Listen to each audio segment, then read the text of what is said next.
Varicose veins కి సరైన చికిత్స కోసం సంప్రదించండి ఎవిస్ హాస్పిటల్. హాయ్ హలో నమస్తే, వెల్కమ్ టు సుమన్ టీవీ. ప్రస్తుతం మనతో పాటు ఉన్నారు డాక్టర్ మధురిమారెడ్డి గారు, సైకాలజిస్ట్ అండ్ లైఫ్ కోచ్. మేడంతో మాట్లాడదాం. నమస్తే మ్యామ్. నమస్తే నవీన గారు. మ్యామ్, మ్యారేజ్కి ముందు సెక్స్ మనం వింటూనే ఉంటాం కదా. ఈ మధ్య కాలంలో అది ఒక ట్రెండ్ అయిపోయింది. అంటే పెళ్ళి అయ్యాక తెలుసుకునేది, పెళ్ళికి ముందే ఎందుకు తెలుసుకోకూడదు అని. అంటే అసలు మ్యారేజ్కి ముందు సెక్స్ అంటే మీరు ఏం చెప్తారు అసలు? అంటే ఇది అఫ్ కోర్స్ డెఫినెట్లీ పర్సనలైజ్డ్ అమ్మా. ఇది డెఫినెట్లీ ఇప్పుడు చాలా మంది క్లయింట్స్ డిఫరెంట్ టైప్స్ ఉంటారు. నేను చెప్పాను కదా, ఇంట్రోవర్టిక్ ఉంటారు, ఎక్స్ట్రోవర్టిక్ ఉంటారు. దీంట్లో ఇది డెఫినెట్లీ పర్సనలైజ్డ్ అని చెప్పొచ్చు. ఇది ఒక్కొక్కరి సొంత అభిప్రాయం. ఇప్పుడు ఉండే దాంట్లో అయితే కాలంలో అందరికీ సొంత అభిప్రాయం. ఇప్పుడు వాళ్ళ ఓన్ ఇది. దానివల్ల కూడా కొంతమందికి మెంటల్ డిజార్డర్ కూడా అయింది. మెంటల్ హెల్త్ కూడా అది కూడా ఒక కారణం అవుతుంది. పెళ్ళికి ముందు సెక్స్ అంటే ఒకప్పుడు ఏమవుతుందంటే 20 years and 22లో అండ్ 26 మ్యాక్సిమం 25లో మ్యారేజ్ చేసుకునే వాళ్ళు అందరూ. అప్పుడు ఏమయ్యేది అంటే అందరూ చిన్నప్పటి నుంచి అమ్మా నాన్న చెప్పేవాళ్ళు. ఇంట్లో కూడా ఫ్యామిలీ బాండింగ్ చాలా బాగుంది, స్ట్రాంగ్ ఉండేది. ఒకప్పుడు ఫ్యామిలీ బాండింగ్ ఉండేది, పేరెంట్స్ అందరు కలిసిమెలిసి ఉండేవాళ్ళు. అప్పుడు ఒక్కరే కూతురు ఒకడే కొడుకులాగా ఉండేది కదా చాలా కాలం అప్పుడు. సో బ్రదర్స్ సిస్టర్స్ అందరు కలిసి మీద ఎక్కువ టైం ఇచ్చేవాళ్ళు. Every day head of the family, అమ్మ నాన్న బ్రదర్స్ సిస్టర్స్ అందరూ కలిసి పెరిగేవాళ్ళు, కలిసి మాట్లాడుకునేవాళ్ళు ఎవ్రీడే. ఇప్పుడు అలా ఉండదు. ఇప్పుడు ఎడ్యుకేషన్ వల్లన్నా కావచ్చు, బయట ఉంటున్నారు, హాస్టల్లో ఉంటున్నారు, తక్కువ టైం అవుతుంది ఇంటరాక్షన్ అందరితో. సో దానివల్ల కూడా అందరికీ ఒక లోన్లీనెస్ ఉంటుంది, ఒక ఇన్కంప్లీట్నెస్ ఉండి కంప్లీట్నెస్ ఉండట్లేదు. అందుకే ఏంటంటే ప్రతి ఒక్కరు మెయిల్ అండ్ ఫీమేల్ ఆపోజిట్ సెక్స్తో కనెక్ట్ అవుతున్నారు బయట. సో వాళ్ళు పెరిగే వాతావరణంలో కానీ, చదువుకునే దగ్గర కానీ అట్లా ఆపోజిట్ సెక్స్తో కనెక్ట్ అవుతున్నారు. సో అది ఏమవుతుందంటే కొంతమంది ఇంట్రోవర్టిక్ అనుకోండి. ఇప్పుడు నేను ఇంట్రోవర్టిక్ ఎక్స్ట్రోవర్టిక్ చెప్తున్నాను. ఇంట్రోవర్టిక్ ఒకవేళ అయితే వాళ్ళు ఆపోజిట్ సెక్స్తో ఇప్పుడు లాంగ్ ఉంటుంది ఎడ్యుకేషన్. ఇప్పుడు గ్రాడ్యుయేషన్ తర్వాత మాస్టర్స్ అనుకోండి. ఇప్పుడు అఫ్కోర్స్ ఇంటర్ నుంచే కనెక్ట్ అవుతున్నారు, boy friend girls friend inter నుంచే ఉంటున్నారు అందరికీ. సో అది పర్సనలైజ్డ్. ఒకవేళ మెచ్యూరిటీతో వాళ్ళు ఒకవేళ లవ్ అండ్ నిజంగానే వాళ్ళు లవ్ రొమాన్స్ వాళ్ళకి అర్థమయ్యే మెచ్యూరిటీతో అయితే, when they are committed and having sex అనుకోండి మెచ్యూరిటీతో, and they are committed and they wanted to marry, అలాంటివన్నీ నేను కమిటెడ్ అయ్యే రిలేషన్షిప్తో నేను ఐఎమ్ గెట్టింగ్ ఫిజికల్ అనుకోండి, వాళ్ళు దే హ్యావ్ ద కమిట్మెంట్. కాదు అనుకొని ఏమైనా డిస్టర్బెన్స్ అయిందంటే వాళ్ళలో, మరీ they are getting into multiple relationships and వాళ్ళు ఎక్కడైనా హర్ట్ అయిందనుకోండి, అది రిమైన్ అవుతుంది గిల్ట్ లాగా. ఇప్పుడు అమ్మాయి ఒకవేళ సెన్సిటివ్ అయిందనుకోండి, అండ్ అది ఒక రిలేషన్షిప్ ఎండ్ స్మూత్గా కాదు, సమ్ ఆర్గ్యుమెంట్స్తో, సమ్ డిస్టర్బెన్సెస్తో, అబ్బాయి అన్న అనొచ్చు, అమ్మాయి అన్న కావచ్చు. ఈవెన్ అబ్బాయి కూడా చాలా ఎమోషనల్ ఉంటారు, అబ్బాయి కూడా సెన్సిటివ్ ఉంటారు. ఐఎమ్ నాట్ టెల్లింగ్ దట్ అమ్మాయిలు సెన్సిటివ్ ఉంటారని. అబ్బాయిలు కూడా ఈక్వలీ ఎమోషనల్ ఉంటారు, ఈక్వలీ సెన్సిటివ్ ఉంటారు. ఒక్కొక్కసారి అమ్మాయిలు అంటారు, నేను సెక్షువలీ కంపాటబిలిటీ లేదు నీతో, I'm not happy with you అని. అది అబ్బాయిలలో చాలా ఎమోషనలీ డిస్టర్బెన్స్ చేస్తుంది. ఇంకొకరితో మళ్ళీ అబ్బాయి పెళ్ళి అయిన తర్వాత హ్యాపీగా ఉండలేడు. ఈ పెళ్ళికి ముందు ఇలాంటి రిలేషన్షిప్స్ దేనికి వెళ్తున్నాయంటే, పెళ్లి తర్వాత ఇప్పుడు కనెక్ట్ కావడం లేదని మనం డిస్కస్ చేసాం కదా. పెళ్లి తర్వాత ఇన్ కేస్ ఎవరితోనన్నా వాళ్ళతో కనెక్ట్ కావటం లేదు అని అంటే పెళ్లికి ముందు, ఎందుకంటే మేము డీపర్ అండర్స్టాండింగ్ దీంట్లో వెళ్ళినప్పుడు కౌన్సిలింగ్లో వాళ్ళు మాతో ఎక్స్ప్రెస్ చేసుకుంటారు కొన్నిసార్లు. పెళ్ళికి ముందు ఇలా ఉంటే అమ్మాయి బ్లేమ్ చేసేసి, నేను I'm not happy with you sexually అంటే 100-200 టైమ్స్ అయిన తర్వాత సెక్షువలీ, నేను సెక్షువలీ కంపాటబిలిటీ నీతో లేదు నాకు అని ఒక బ్లేమ్ వేసేస్తే దే గెట్ వెరీ హర్ట్. ఆ హర్ట్ ఉండిపోతుంది వాళ్ళకి. ఇప్పుడు అన్ని రిలేషన్ బాగున్నా ఫిజికలీ కనెక్ట్ కాలేకపోతారు, మళ్ళీ ఎమోషనలీ కనెక్ట్ అయినా ఫిజికలీ కనెక్ట్ కాలేకపోతారు. సో ఇవన్నీ is a personal things. So it has to get into మెచ్యూరిటీతో కావచ్చు. అందుకే totally it is personalised. So overall what I wanted to convey in this is, ఒకవేళ వాళ్ళు మెచ్యూర్డ్గా కమిటెడ్ అయ్యేసి and they feel that we're committed to each other, we wanted to have physical relationship because education is taking for them.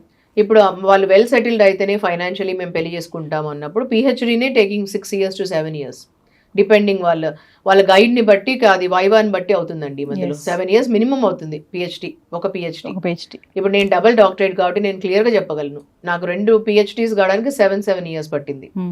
So ఈ మధ్యలో overseas అయితే ఇంకా 9 years పడుతుంది చాలా మందికి వెళ్ళి చేయడం అక్కడ వాళ్ళకి. సో ఇంకా కూడా అయిపోవటం లేదు, depends upon guide and the candidate వాళ్ళిద్దరిది.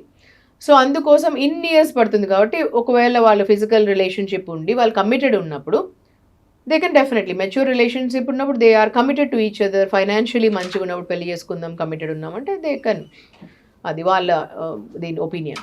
Yes and otherwise they should move on with, if అట్లా ఏమన్నా అయినప్పుడు when they are moving on, ఆ గిల్ట్తో ఉండకూడదు. అండ్ అది వాళ్ళ పర్సనాలిటీని బట్టి ఉంటుంది. ఎస్ ఆ గిల్ట్తో లేకుండా మూవ్ ఆన్ కావాలి.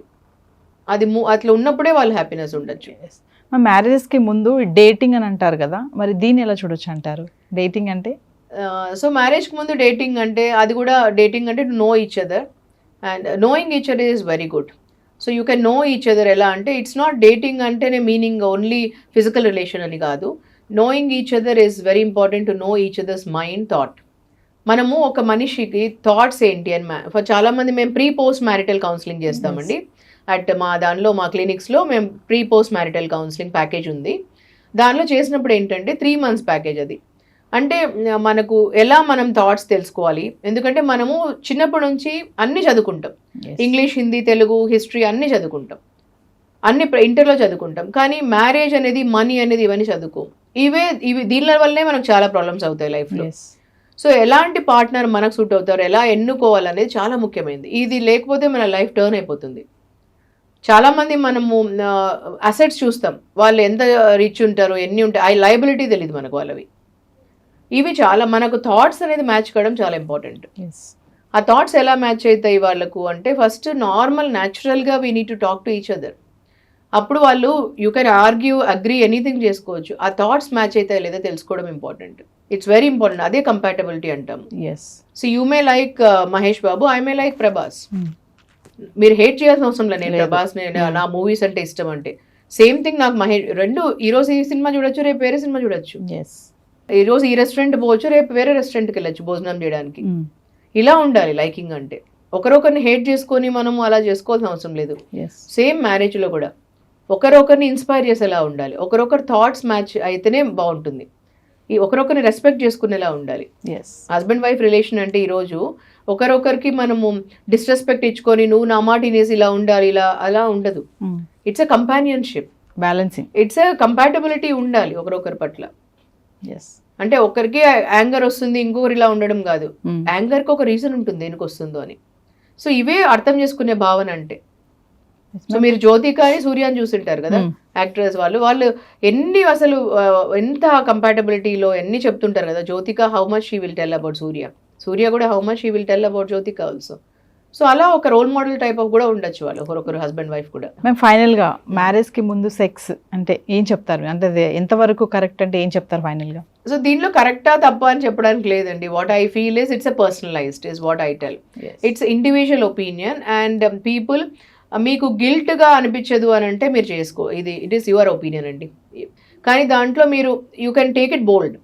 అంటే నేను ఇది ఓవర్కమ్ కాగలను, అట్లాంటివి ఏమైనా అయితే కూడా నేను గిల్ట్గా తీసుకోను, I can go on, move on అనుకోండి అని. మూవ్ ఆన్ కాగలను అనుకుంటే it is your step. And నేను కమిటెడ్ వాళ్ళతో ఆ రిలేషన్షిప్లో, నేను కమిటెడ్, మేమిద్దరం కమిటెడ్ అంటే you go head with that. And ఏమన్నా అవుతే కూడా నేను మూవ్ ఆన్ కాగలను అంటే యూ టేక్ దట్ స్టెప్. ఇది నా opinion. That is what I wanted to give. Because నేను ఈ రోజు వరకు సమ్ ల్యాక్స్ ఆఫ్ క్లయింట్స్ని కౌన్సిలింగ్ చేశాను, కోచింగ్ చేశాను. సో వేరియస్ టైప్స్ ఉన్నారండి. కొంతమంది మూవ్ ఆన్ కాలేక అక్కడే స్టక్ అయ్యి దానిలో మెంటల్ డిసార్డర్తో బాధపడిన వాళ్ళు ఉన్నారు, men and women both. Emotionally stuck అయ్యి వాళ్ళు ముందరికి వెళ్ళలేక బాధపడిన వాళ్ళు ఉన్నారు. అందుకని it's a personal choice, it's a personal opinion. So is what I feel. Thank you. Thank you so much Naveena గారు.